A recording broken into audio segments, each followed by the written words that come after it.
And so we're going to go to other places in Scripture that describe the meaning of the everlasting gospel. Now, the first question that we want to ask is this: why is the gospel called everlasting?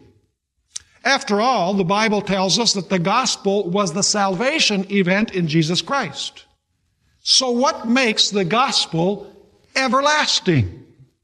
Well, in order to understand why the gospel is everlasting, we need to go back to the story that we find of the fall in the book of Genesis. So go back with me to Genesis chapter 2, and we're going to look at several important details that will set the framework for understanding the meaning of the everlasting gospel.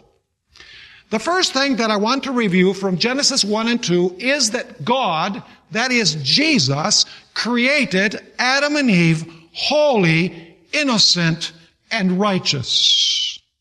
And the Bible tells us that in order to show this righteousness in a visible way, God clothed Adam and Eve with a literal robe of light. But that literal robe of light symbolized something. It represented something. The literal robe of light represented their righteousness, their obedience to the law of God. In other words, the literal robe of light represented obedience to God's law. It showed that Adam and Eve were righteous because they had not broken God's holy law. But we're told in the book of Genesis that when Adam and Eve sinned, the first result of their sin was that this literal robe of light disappeared. And we find in Genesis chapter 2 and verse 25 the description of what happened when the robe of light disappeared. It says there in Genesis chapter 2 and verse 25, first of all, about their original condition, and then we'll read verse 7 of chapter 3. It says, and they were both naked, the man and his wife, and were not ashamed. But now notice verse 7. Immediately after their sin, it says, then the eyes of both of them were opened, and they knew that they were naked. So in other words, in their innocence, when they were obedient to God's holy law, they had a literal robe of light that represented spiritual obedience to God's holy law. But when they sinned, the literal robe of light left them, and they became literally naked. Now, what did the literal nakedness represent? It represented the fact that now they were disobedient to God's law. They were unrighteous.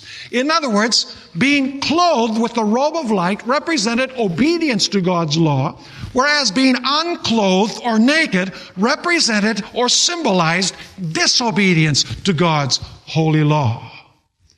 And of course, the Bible tells us that the nakedness of Adam and Eve led ultimately to the sentence of death against them. And it's no coincidence that the Apostle Paul in 2 Corinthians chapter 5 refers to death as nakedness, because your body goes back to the dust. Your body is your clothing, so to speak, spiritually speaking.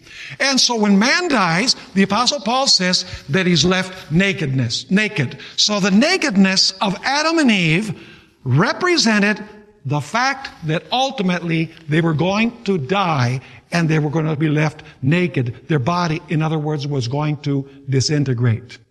We find in Romans chapter 6 and verse 23 the sentence of death. And I want to read just the first part of Romans 6 verse 23.